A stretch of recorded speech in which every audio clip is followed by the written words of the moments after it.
menjelaskan tentang morfologi tumbuhan di pantai. Baik, di sini saya akan menjelaskan bunga katang-katang. Mari ikut saya. Silakan. Katang-katang termasuk dalam famili Confullaceae dengan ciri-ciri batang lurus dan panjang, yang tumbuh menjalar dan menyebar ke segala arah. Tajuk bunga berwarna merah atau ungu dengan bentuk menyerupai trompet.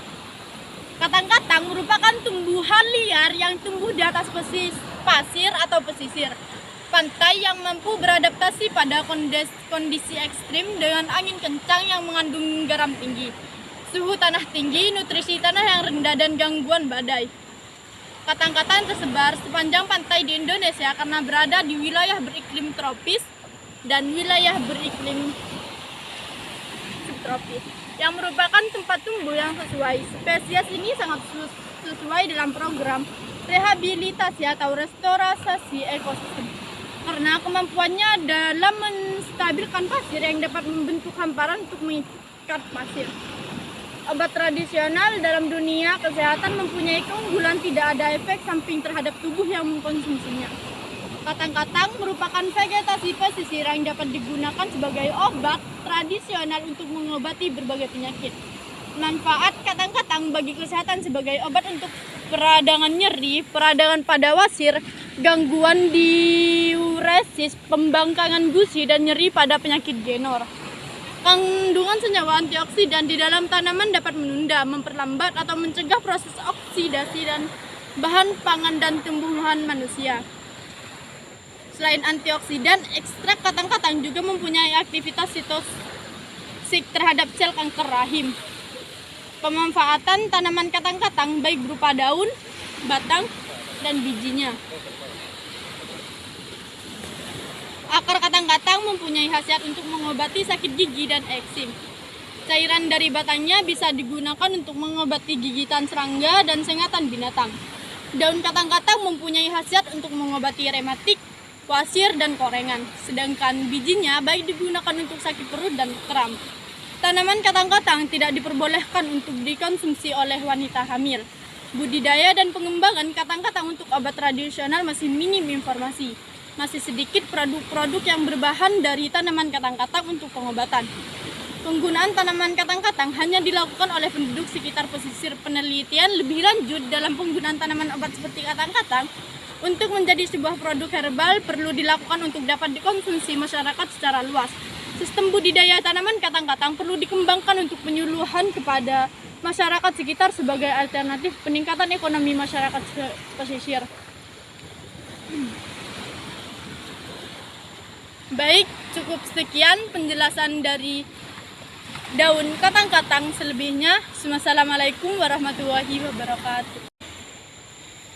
Baik, di sini saya akan menjelaskan tentang morfologi tumbuhan pohon pinus. Pohon Pinus mercusijum edeferis adalah jenis tanaman pinus yang tumbuh asli di wilayah Indonesia. Tanaman ini pertama kali ditemukan dengan nama tusam di daerah Spirok, Tapanuli Selatan oleh seorang ahli botani dari Jerman, Dr. Fr. Junghun. Pinus termasuk kategori tanaman cepat tumbuh.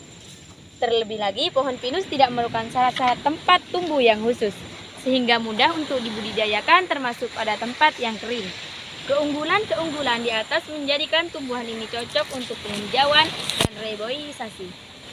Pohon pinus sangat cocok untuk penghijauan dan reboisasi karena mudah beradaptasi, dan hutan pinus memiliki peran besar mencegah erosi, longsor, dan banjir di daerah pegunungan dan lereng. Ciri-ciri morfologi pinus: pohon pinus sebagai salah satu tanaman perdu dengan tinggi mencapai 40 meter. Pohon ini sering dimanfaatkan baik bagian kayunya ataupun bagian lainnya untuk berbagai kebutuhan.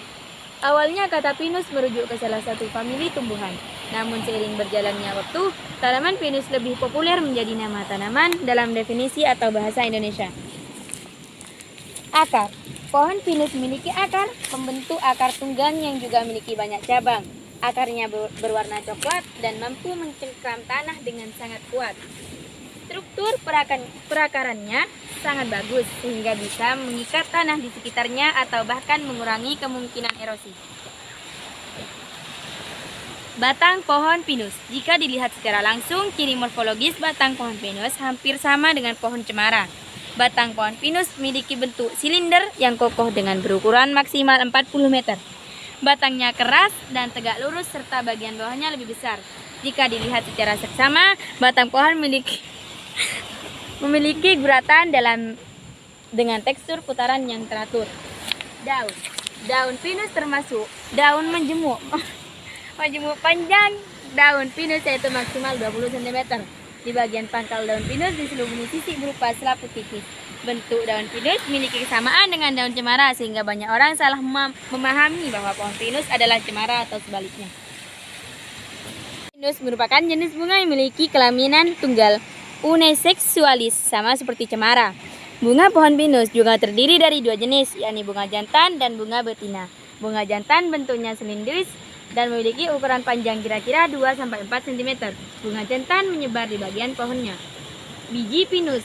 Bentuk biji yang dimiliki tanaman pinus berbentuk pipih bulat yang cenderung lebih ke bentuk oval. Bijinya memiliki sayap yang berasal dari dasar bunga atau sisik buah. Buah pinus yang memiliki bentuk kerucut, namun terdapat pula bentuk silindris yang menyerupai bentuk pohon natal. Tetapi ukurannya kecil dengan panjang 5-10 cm serta lebarnya 2-4 cm.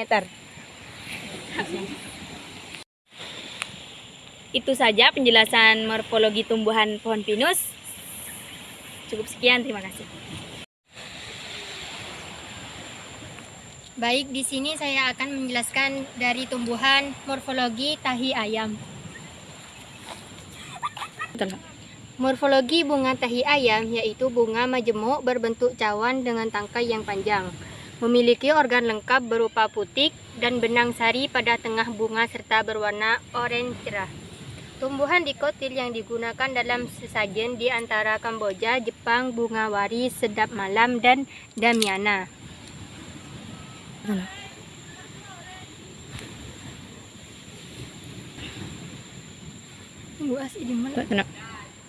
Kenapa bunga tahi ayam disebut bunga tahi ayam? Yaitu karena memiliki bau yang menyengat. Tanaman ini sering disebut bunga tahi ayam. Meski begitu, keindahan bunganya membuat banyak orang tertarik untuk tanamannya di rumah. Kemudian, apa saja manfaatnya? Yaitu, selain menjadi tanaman hias, marigold biasanya dimanfaatkan di bidang pertanian, lantaran dapat digunakan untuk mencegah metode penggunaannya tanaman sebagai tanaman tumpang sari, penangkal serangga, dan anti jamur.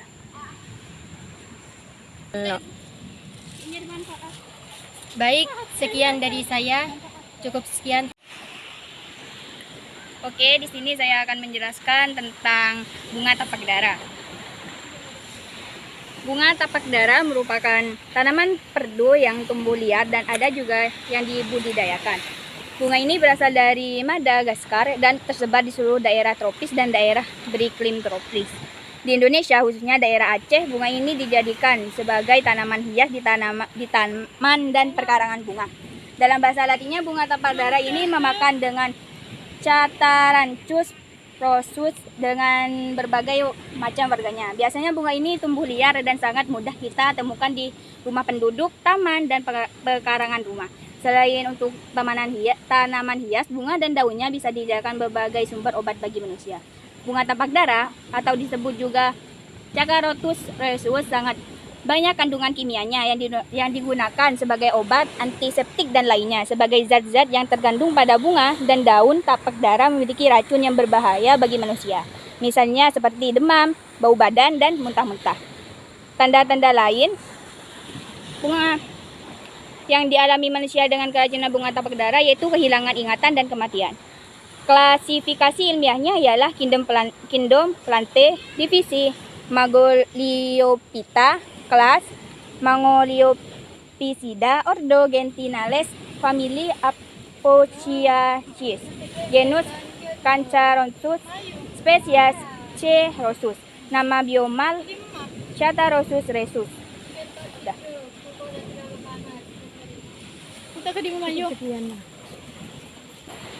Oke, cukup sekian penjelasan dari saya. Kurang lebihnya mohon maaf. Terima kasih. cukup sekian pembahasan dari kami. Selebihnya mohon maaf. Wassalamualaikum warahmatullahi wabarakatuh.